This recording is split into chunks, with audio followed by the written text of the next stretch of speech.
नमस्कार दोस्तों। कंप्यूटर की क्लासेस में आपका स्वागत है। अब हम लगभग कंप्यूटर में समाप्ति की ओर हैं।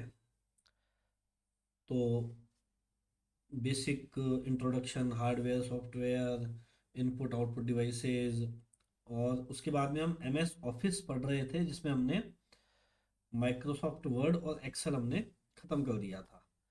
आज हम एमएस एक्सेस और एमएस पावर पॉइंट के बारे में पढ़ेंगे।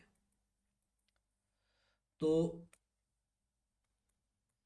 एम एस एक्सेस जो है उसके बारे में तो हमें ज़्यादा पढ़ना नहीं है। इस पे आज तक तो चयन बोर्ड की परीक्षाओं में कभी कोई सवाल नहीं आया है, लेकिन फिर भी कुछ बातें दो चार हम ध्यान रख लें। तो आप इसमें बस ज़्यादा बातें नहीं लिखेंगे, दो चार फैक्ट्स हैं जो आप लिख लीजिए, जो आपको ध्यान रखने हैं। एक तो यह डेटाबेस मैनेजमेंट सिस्टम है।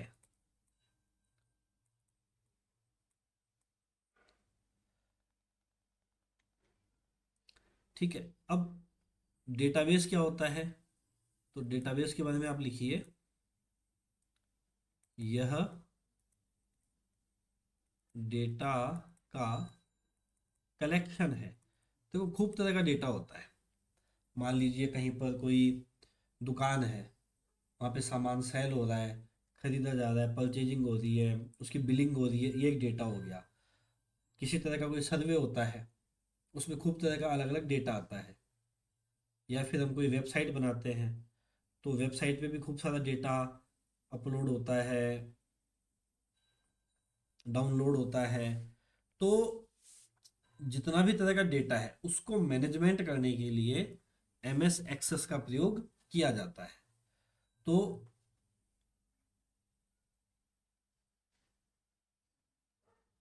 डेटाबेस मैनेजमेंट सिस्टम यानी इसको डीबीएमएस, ये भी शॉर्ट फॉर्म में कह सकते हैं, डेटाबेस मैनेजमेंट सिस्टम। इसके बारे में भी लिख लीजिए, प्रोग्राम्स का एक समूह जिसमें यूजर डेटाबेस को क्रिएट, डिलीट और मेंटेन कर सकते हैं। ठीक है। आजकल डीबीएमएस का एक एडवांस वर्जन आ गया है जिसका नाम है RDBMS। यहाँ आर का मतलब क्या होता है? रिलेशनल, यानी आपस में डेटास की तुलना करना, कंपैरिजन करना, ये सब चीजें। तो रिलेशनल डेटाबेस मैनेजमेंट सिस्टम, तो ये अपना एमएस एक्सेस है। और इसमें क्या होता है? एमएस एक्सेस में डेटाबेस क्रिएट किया जाता है, क्रिएट किया जाता है। उस क्रिएट करने के लिए कुछ कंपोनेंट्स होते हैं, तो उनके आप केवल नाम याद रख लीजिएगा। Table, forms, query, report. पूछ सकते हैं ना कि एमएस एक्सेस में कौन कौन से कंपोनेंट होते हैं, तो ये सब होते हैं। एक इसका एक्सटेंशन है जो हम ध्यान रख सकते हैं। पहले MDB ये चलता था, इसकी फुल फॉर्म माउंटेड डेटाबेस होती है। आजकल चलता है .ACCDB यानी access database. Mounted database, access database, ये दोनों में से कोई सा भी एक्सटेंशन आ जाए तो ये किसका है? एमएस एक्सेस का एक्सटेंशन है। ठीक है। बस एमएस एक्सेस के बारे में हमें इतनी ही चीज़ें ध्यान रखनी है। और इसके जो मैंने प्रश्न इसमें दिए हैं उनका आप सॉल्व नहीं भी करेंगे तो कोई दिक्कत नहीं है, क्योंकि इसमें से सवाल नहीं आएगा। आएगा भी तो जो मैंने चीज़ें लिखाई है बस उसी में से आएगा। तो हम सीधा बढ़ते हैं पावर पॉइंट पर। ये इंपॉर्टेंट है, इसमें से कई सवाल आते हैं। तो पावर पॉइंट के जो सवाल हैं उनको हम स्टार्टिंग में कोई विशेष डिटेल नहीं लिखेंगे, केवल जो सवाल है वो मैं आपको करवा देता हूँ। पावर पॉइंट से भी सवाल आएगा तो कोई एक आ सकता है, बाकी ज़्यादातर सवाल अपने वर्ड और एक्सेल से ही आते हैं। देखिए पावर पॉइंट जो होता है वो मैं आपको दिखाता हूँ। ये अपना माइक्रोसॉफ्ट पावर पॉइंट है। इसका प्रयोग होता है स्लाइड बनाने के लिए। आपने प्रोजेक्टर पे कई बार स्लाइड्स देखी होंगी, जो पीजी वगैरह कर रखे हैं उन्होंने स्लाइड्स बनाई भी होगी। तो स्लाइड्स बनाना, उसमें अलग अलग एनिमेशन डालना, वीडियोज, ऑडियोज, फोटोज, और उनको एक प्रोजेक्टर पे स्लाइड के माध्यम से दिखाना, ये इसका मुख्य उद्देश्य होता है। इसलिए पावर पॉइंट काम में आता है। इस तरह का पावर पॉइंट होता है। और अब इसमें हम प्रश्न देखते हैं, देखो किस तरह के प्रश्न है, उसके माध्यम से मैं आपको पावर पॉइंट समझाता हूँ। नए स्लाइड डायलॉग बॉक्स में ऑफिस, देखो डायलॉग बॉक्स तो आप जानते हैं, जो भी खुलता है ना, किसी भी तरह का जो बॉक्स अपन इसमें खोलते हैं वो डायलॉग बॉक्स ही होता है कंप्यूटर पे। तो स्लाइड डायलॉग बॉक्स में ऑफिस थीम के कितने स्लाइड लेआउट उपलब्ध हैं, इसको देखिए, समझते हैं। एक तो स्लाइड क्या होती है, ये जैसे पावर पॉइंट में ये जो मैंने बना रखी है, एक ये पहली है, ये इसके बाद में दूसरी हो जाएगी, फिर तीसरी, चौथी, ये सब स्लाइड्स हैं जो आपको दिख रही है ना अलग अलग। ये सब क्या कहलाएंगी, स्लाइड्स कहलाएंगी। तो ये सब जो स्लाइड्स होती हैं, अब प्रश्न क्या पूछ रहा है, स्लाइड डायलॉग बॉक्स में ऑफिस थीम के, तो ये अपना स्लाइड डायलॉग बॉक्स होता है। इसमें जैसे ही आप स्लाइड्स खोलेंगे तो यहाँ पे 1 2 3 4 5 6 7 8 9 स्लाइड के लेआउट, लेआउट का मतलब होता है किस तरह की आप स्लाइड चाहते हैं। जैसे यहाँ पे ये इस तरह की स्लाइड है, यदि मैं, लेआउट मतलब स्लाइड किस तरह की दिखेगी, जैसे ये एक अलग लेआउट हो गया, ये एक अलग लेआउट हो गया, तो इसको अपन लेआउट बोलते हैं। तो ये यही जानना चाह रहा है कि कितने तरह के लेआउट हैं। तो यहाँ पे कुल 9 लेआउट हमें दिख रहे हैं, 1 2 3 4 5 6 7 8 9। तो प्रश्न का उत्तर क्या हो जाएगा, 9 लेआउट यहाँ पे उपलब्ध होते हैं। पावर पॉइंट प्रेजेंटेशन, प्रस्तुतिकरण मतलब प्रेजेंटेशन, जैसे अपन ने वर्ड में देखा था कि वहां पे जो फाइल का डिफॉल्ट नेम होता है वो डॉक्यूमेंट होता है ना। ऐसे ही हमने एक्सेल में देखा था तो वहाँ वर्कबुक होता है, तो यहाँ पे क्या होता है, प्रेजेंटेशन, ये लिखा हुआ। तो प्रश्न क्या पूछ रहा है, पावर पॉइंट प्रेजेंटेशन में एक डिजाइन जो लेआउट को नियंत्रित और स्लाइडों के लिए फॉर्मेटिंग करता है उसे क्या कहते हैं।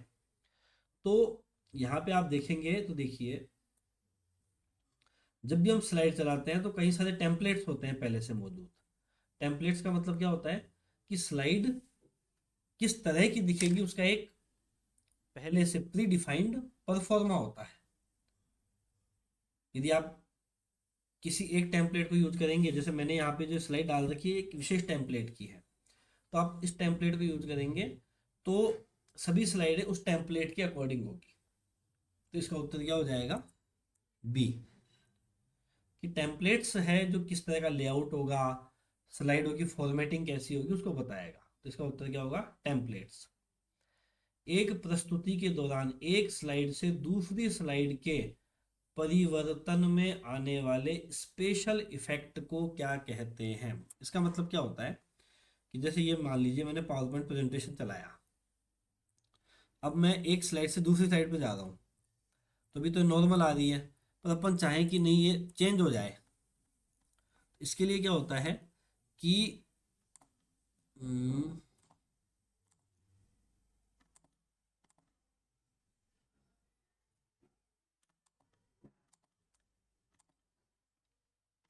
हाँ ये रहा, जैसे मैं ये चाहता हूँ कि ये जो है ये यूं आए ऊपर से नीचे की तरफ।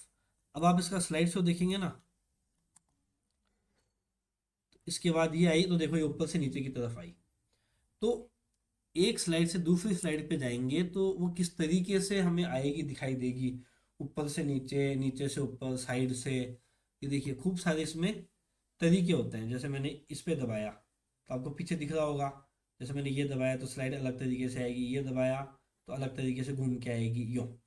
इसको अपन क्या बोलते हैं, ट्रांजिशन। इस चीज को अपन, ये लिखा हुआ है देखिए, ट्रांजिशन टू दिस स्लाइड। तो एक स्लाइड से दूसरी स्लाइड पे जब जाते हैं तो जो स्पेशल इफेक्ट आता है उसे अपन क्या बोलते हैं, स्लाइड ट्रांजिशन। निम्नलिखित में से कौन पावर पॉइंट की शॉर्टकट की है जो प्रारंभ से स्लाइड प्रेजेंट करने में मदद मिलती है। मतलब आप चाहते हैं कि अभी जैसे खुला हुआ है, आप चाह रहे हैं कि स्लाइड शो शुरू होना चाहिए, तो आप क्या करेंगे, F5 दबा देंगे, ये स्लाइड शो शुरू हो गया।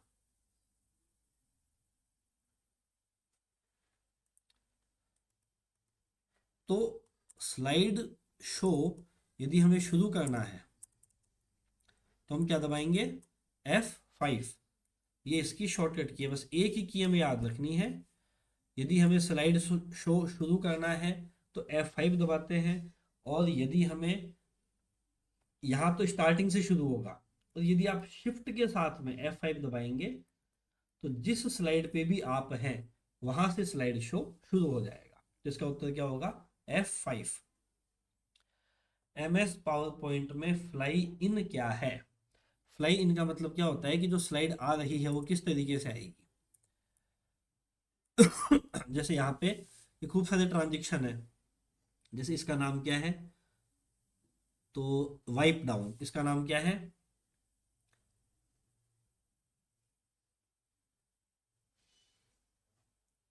ये वाइप राइट है, ये वाइप लेफ्ट है। ऐसे ही फ्लाई इन भी होता है। तो फ्लाई इन जो है वो क्या है, एक एनिमेशन इफेक्ट है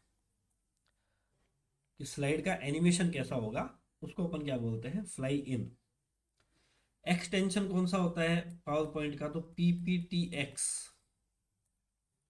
XLS एक्सेल का होता है, DOC डॉक्यूमेंट का होता है, मतलब अपने वर्ड फाइल का होता है। पावर पॉइंट प्रेजेंटेशन में एनिमेशन मुख्य रूप से क्या निर्धारित करता है। अब ये तो क्या है, सारे ऑप्शन इसमें, क्योंकि प्रेजेंटेशन में एनिमेशन में तो लगभग सभी चीजें होती है। स्लाइड कैसे घूमती है, कैसे दिखाई देती है, वस्तु कैसे दिखाई देती है। चलो उन्होंने सी बताया है, बाकी मेरे हिसाब से तो इस प्रश्न में कुछ मिस्टेक है, तो इसको छोड़ दीजिए आप प्रश्न को। MS पावर पॉइंट विंडो पर प्रश्नवाचक चिन्ह क्या दर्शाता है। ये देखिए, अब ये प्रश्न क्या है, ये तो जनरल प्रश्न है, ये ऐसे ही पूछ लेते हैं। ऐसे प्रश्न अपने नहीं आएंगे परीक्षा में। यहाँ देखिए, यहाँ ये प्रश्नवाचक चिन्ह होता है, तो इसका पूछने का मतलब है कि ये प्रश्नवाचक चिन्ह कौन सी जगह पे होता है। तो ये जो जगह, इसको अपन क्या बोलते हैं, मेन्यू बार। जैसे ये टाइटल बार है, ये नीचे स्टेटस बार होता है, वैसे ये क्या होता है, मेन्यू बार, है ना। तो इसका उत्तर क्या होना चाहिए, मेन्यू बार, मेन्यू बॉक्स, ये रहा, है ना। तो प्रश्नवाचक चिन्ह क्या दर्शाता की जगह इसका उत्तर कहाँ दर्शाता होना चाहिए। अब चूंकि ये संगणक की परीक्षा में आई है इसलिए ऐसा प्रश्न उन्होंने पूछ लिया, बाकी अपने से नहीं पूछेंगे। क्या हम पावर पॉइंट प्रेजेंटेशन की MP4 फाइल बना सकते हैं, हाँ, MP4 मतलब वीडियो फाइल, तो हम बिल्कुल बना सकते हैं, कोई दिक्कत नहीं है। पावर पॉइंट प्रेजेंटेशन में खालिस्तान फीचर चुने हुए ऑब्जेक्ट को प्रतिबिंब यानी मिरर इमेज बना देता है। तो पहला ऑप्शन मिररिंग दिया है, कंफ्यूज करने के लिए गलत है। इसका सही जवाब होगा फ्लिपिंग। कैसे होता है, जैसे ये मान लीजिए ये एक फोटो है, मैं इसकी मिरर इमेज बनाना चाहता हूँ, तो मैं क्या करूँगा, फॉर्मेट में जाऊंगा और यहाँ ये रोटेट ऑप्शन है, यहाँ पर फ्लिप पे जाएंगे तो देखिए ये चेंज हो गया। तो ये क्या हो गई, इसकी मिरर इमेज हो गई, है ना। उसको ये मतलब एकदम फ्लिप कर देता है, उससे क्या बनती है, मिरर इमेज। तो इसका उत्तर क्या होगा, फ्लिपिंग। पावर पॉइंट में मास्टर स्लाइड का क्या उपयोग है, हर स्लाइड को एक जैसा फॉर्मेट करना। इसका यही उत्तर सही होगा, और कोई ऑप्शन थोड़ी ना है, देख लेते हैं। नई स्लाइड, नहीं नहीं नहीं, कोई नहीं है, पहला ही उत्तर इसका सही है।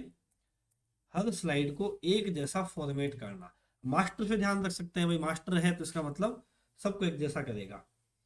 इसके लिए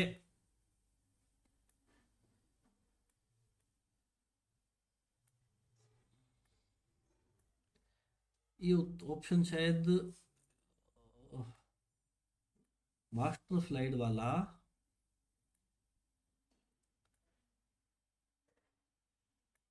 तो मेरे दिमाग से निकल रहा है कहाँ पे आता है। हाँ ये रहा।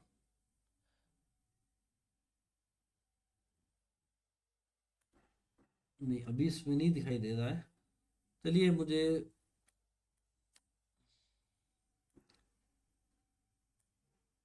कहीं मिलेगा तो भी मेरे को वो ध्यान से निकल गया वो इसमें कहाँ पे आता है ऑप्शन। पर मास्टर स्लाइड का एक ऑप्शन आता है, उसकी मदद से हम सभी स्लाइड्स को एक जैसा बना सकते हैं। मतलब उसमें हम कुछ भी चेंज करेंगे तो फिर सारी स्लाइडें जो है वो एक जैसी हो जाएगी। तो अभी ऑप्शन मुझे यहाँ दिखाई नहीं दे रहा है।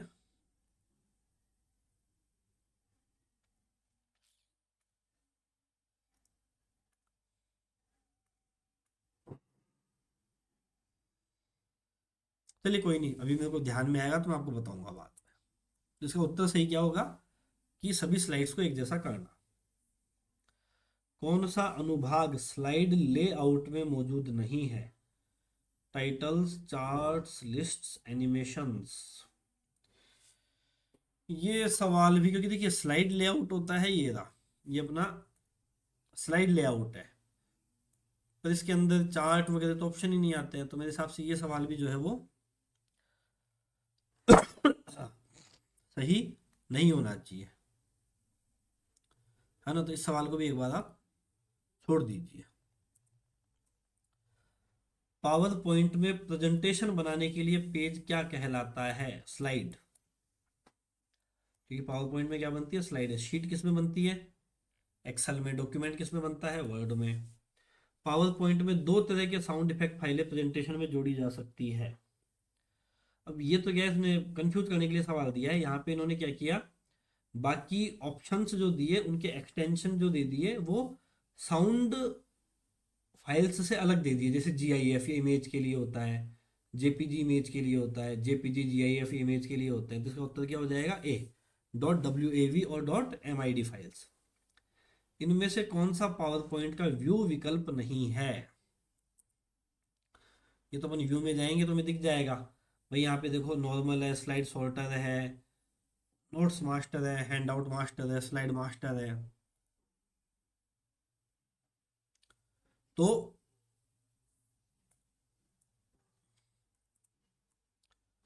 आउटलाइन इसमें नहीं है। निम्नलिखित में से कौन एक वैध मास्टर व्यू विकल्प नहीं है? ये ऐसा ही सवाल आ गया ऊपर जैसा ही, आउटलाइन मास्टर इसका सही जवाब हो जाएगा। MS पावर पॉइंट में ये हम बात कर चुके। F5 से हम स्लाइड शो शुरुआत करते हैं और Shift F5 से हम वर्तमान स्लाइड शुरू करते हैं।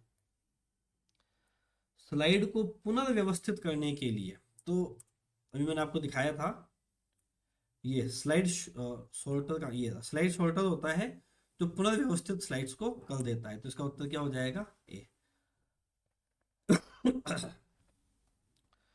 प्रेजेंटेशन में स्लाइड्स को प्रस्तुत करने के लिए स्पेशल इफेक्ट्स, हम बात कर चुके हैं। क्या होता है? ट्रांजिशन, कि स्लाइड कैसे चलेगी ये बताते हैं। MS पॉइंट में विद्यमान प्रस्तुतिकरण यानी प्रेजेंटेशन को खोलने के लिए कौन सी शॉर्टकट की काम में लेंगे? तो जैसे हमने वर्ड में पढ़ा था, Ctrl+O। यदि हमें नया डॉक्यूमेंट खोलना है तो हम Ctrl+O काम में लेते हैं। अब चाहे वर्ड हो, चाहे एक्सेल हो, चाहे पावर पॉइंट हो, वहां पे लिखा हुआ क्या आ जाएगा? डॉक्यूमेंट खोलने के लिए। एक्सेल में क्या लिखा हुआ आ जाएगा? वर्कबुक खोलने के लिए। पावर पॉइंट में क्या आ गया? प्रेजेंटेशन खोलने के लिए। तो की कौन सी काम में आएगी? Ctrl+O। स्लाइड शो को शुरुआत से चलाने के लिए F5 होती है, ये हम बात कर ही चुके हैं। बस पावर पॉइंट में इतने ही प्रश्न काफी हैं। आपके कोई सवाल आएगा तो इन्हीं में से घूम फिर के सवाल आएगा, उससे अलावा सवाल नहीं आएगा। इस प्रकार से MS ऑफिस की जो चारों चीजें थी, वर्ड, एक्सेल, पावर पॉइंट और एक्सेस, ये हमने समाप्त किए। अगला जो हमारा टॉपिक आएगा वो आएगा और मेमोरी, या इसका एक नाम हो सकता है स्टोरेज मीडिया। तो आप ये हेडिंग डाल लीजिए, इसमें हमें कुछ चीज़ें लिखनी पड़ेगी, मेमोरी या स्टोरेज मीडिया। तो मेमोरी तो आप जानते ही हैं भाई, कंप्यूटर जो भी काम करेगा उसको हम जो भी निर्देश देंगे उसको कहीं ना कहीं उसको स्टोर करके रखना पड़ेगा, है ना। तभी उसको ध्यान रहेगा भी हमने क्या चीज़ें बताई है। जैसे हमारे यहाँ मस्तिष्क होता है, वैसे ही कंप्यूटर में मेमोरी होती है। और मेमोरी जो भी डिवाइस होती है उसमें क्या होता है कि मेमोरी छोटे छोटे भागों में बटी हुई होती है, और इस हर एक भाग को हम क्या कहते हैं, सेल। जैसे हमारे शरीर में कोशिकाएं होती है, वैसे कंप्यूटर में भी क्या होती है, सेल होती है। तो अब लिखिए ये चीज, कंप्यूटर मेमोरी को, कंप्यूटर मेमोरी को छोटे छोटे भागों में विभाजित किया गया है,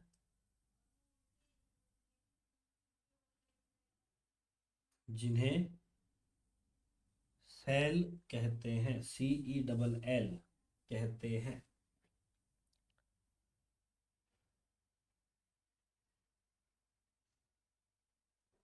ठीक है। अब लिखिए मेमोरी मापन की इकाइयां, यूनिट्स ऑफ मेमोरी मेजरमेंट।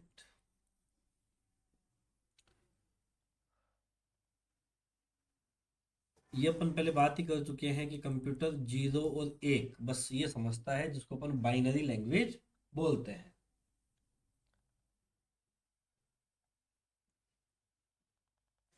तो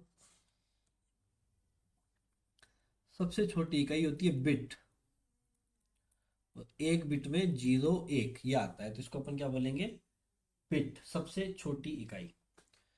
फिर 4 बिट जब मिलेंगे तो क्या बनेगा, एक निब्बल। और ऐसे ही 8 बिट जब मिलेंगे तो क्या बनेगा, एक बाइट।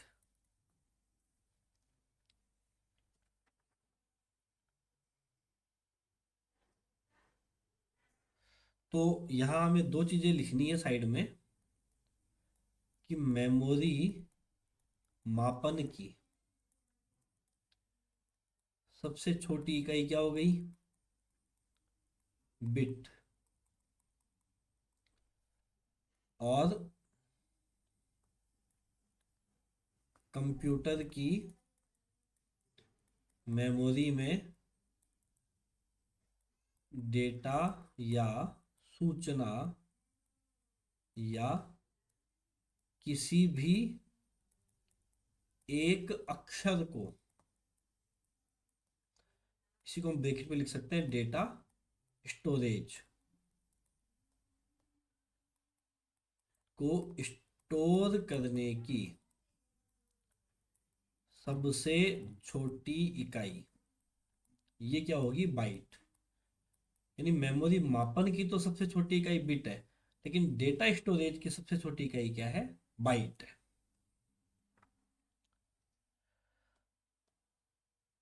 इसके बाद में हमने 1024 बाइट मिलती है, तो क्या बनती है, 1 किलोबाइट। ऐसे ही 1024 किलोबाइट मिलती है तो क्या बनती है, 1 मेगाबाइट, जिसको अपन MB बोलते हैं, है ना। इतने MB की रैम है हमारी, इतने MB की मेमोरी है, यूं। बस ये आगे आगे 1024 बढ़ते जाएंगे, 1024 MB मिलके क्या बन जाएगी, 1 GB। GB मतलब गीगा, GIGA, गीगाबाइट। ये हो गई मेगाबाइट, ये हो गई किलोबाइट। ऐसे ही 1024 GB मिलेंगे तो क्या बन जाएगी, 1 TB, टेराबाइट। 1024 TB मिलेंगे तो 1 PB, पेटाबाइट। ऐसे आप बढ़ाते जाइए, पेटा के बाद में आती है एक्सा, एक्सा के बाद में आती है जेटा, जेटा के बाद में आती है योटा, योटा के बाद में आती है, इधर लिख रहा हूँ साइड में, ब्रोंटो। और लास्ट में आती है GEOP, यानी 1024 BB, यानी ब्रोंटो बाइट मिलके एक GEOP, जियोप बाइट बनाएंगे। तो आपसे कोई पूछ ले कि मेमोरी मापन की सबसे छोटी इकाई तो बिट हो गई, सबसे बड़ी क्या होगी, GEOP, जियोप बाइट। ठीक है, ये हमें याद रखना है। एटलीस्ट यहाँ तक तो याद ही रखने हैं, पेटा तक तो। और सबसे छोटी इकाई बिट, डेटा स्टोरेज की बाइट, और सबसे बड़ी जियोप बाइट।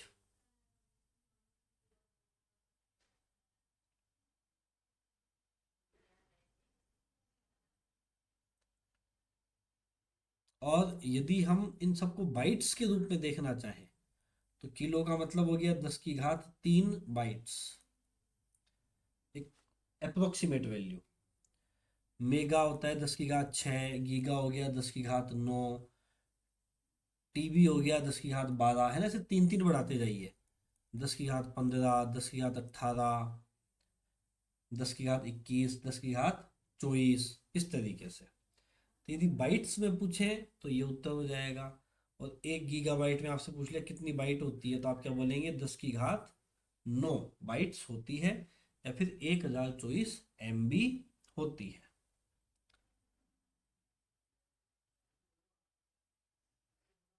अब देखिए,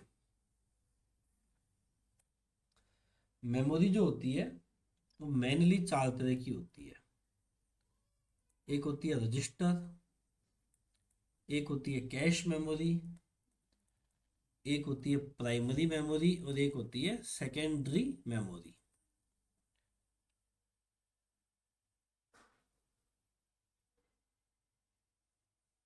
यदि हम इनको भंडारण क्षमता यानी स्टोरेज कैपेसिटी के हिसाब से जमाएं कि स्टोरेज किसकी कितनी ज़्यादा होगी, तो ये क्रम इस प्रकार से बढ़ेगा। यानी रजिस्टर की मेमोरी स्टोरेज कैपेसिटी सबसे कम, उससे ज़्यादा कैश की, उससे ज़्यादा प्राइमरी की, और सबसे ज़्यादा सेकेंडरी की। ये बात हुई भंडारण क्षमता के क्रम में। और यदि हम गति की बात करेंगे, मेमोरी की गति, तो ये क्रम उल्टा हो जाएगा। यानी सबसे फास्ट रजिस्टर, उससे कम कैशे, उससे कम प्राइमरी, और सबसे कम सेकेंडरी। तो ये दो क्रम भी हमें ध्यान रखनी है। तो हम कह सकते हैं कि जो रजिस्टर है वो सबसे तेज गति वाली और सबसे कम स्टोरेज वाली मेमोरी होती है, जबकि सेकेंडरी मेमोरी सबसे अधिक स्टोरेज वाली और सबसे धीमी गति वाली मेमोरी होती है। अब हम एक एक इनके बारे में समझते हैं कि ये क्या होता है। तो सबसे पहले रजिस्टर और कैश, इनको समझते हैं। तो आप हेडिंग डालिए रजिस्टर।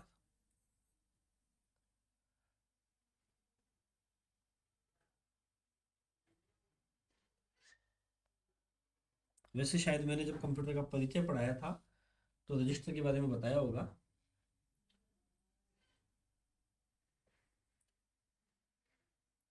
मतलब कंप्यूटर में लिखिए, यह कंप्यूटर में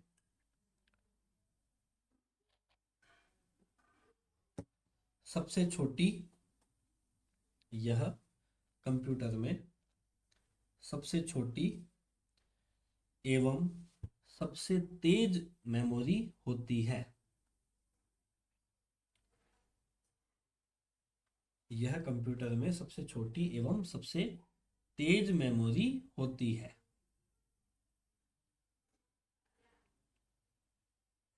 यह सीपीयू का ही भाग होती है। यह सीपीयू का ही भाग होती है। अगला लिखिए कैश मेमोरी।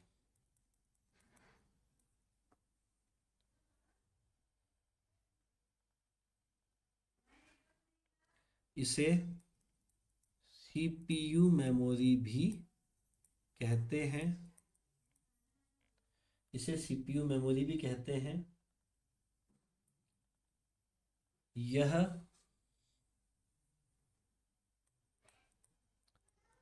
छोटी अवधि के लिए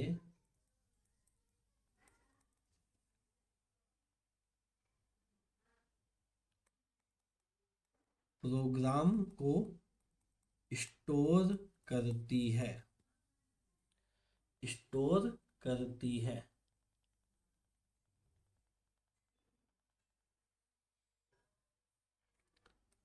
यह लोकेलिटी ऑफ रेफरेंस के सिद्धांत पर कार्य करती है।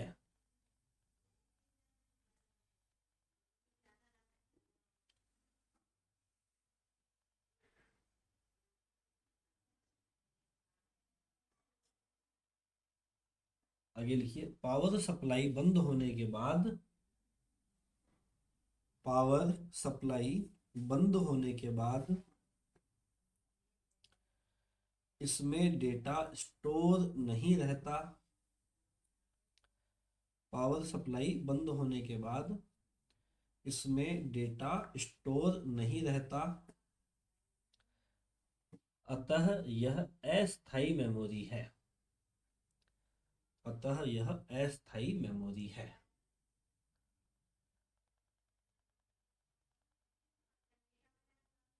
लास्ट लास्ट लाइन लिख लीजिए, यह सीपीयू व मुख्य मेमोरी के बीच, यह सीपीयू व मुख्य मेमोरी के बीच स्थित होती है।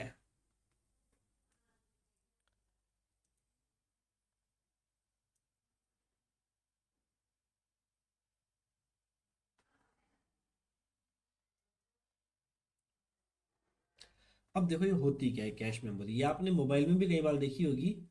जब स्टोरेज खाली करने को बोला जाता है तो आप जाएंगे वहां पे तो आपको दिखेगा भाई कैश मेमोरी इतने एमबी की, ये कितने भी एमबी की ये है। अब ये क्या होता है, जैसे मान लीजिए हमने कोई प्रोग्राम खोला, कोई वेबसाइट खोली, तो उसके बारे में कुछ बेसिक बातें जो होती है वो इस मेमोरी में आके सेव हो जाती है, ताकि जब हम वापस उस प्रोग्राम को खोलें तो वो जल्दी खुल जाए, टाइम नहीं लगे। तो बेसिक डिटेल्स जो होती है वो इसमें आके सेव हो जाती है। अब कंप्यूटर में तो क्या होता है कि कंप्यूटर हम बंद करते हैं तो ये इसमें से सब डेटा हट जाता है, लेकिन मोबाइल वगैरह में चूंकि मोबाइल तो बंद होते ही नहीं है तो उनमें डेटा वो पड़ा रहता है हमेशा। इसलिए कई बार आपने देखा होगा कोई साइट आप खोलते हैं तो आप बार बार खोलते हैं तो वो फटाफट खुल जाएगी। कई बार नेट बंद है तो भी साइट का जो बेसिक पेज है वो खुल जाता है। क्यों? क्योंकि वो सारी डिटेल इस कैश मेमोरी में चली जाती है।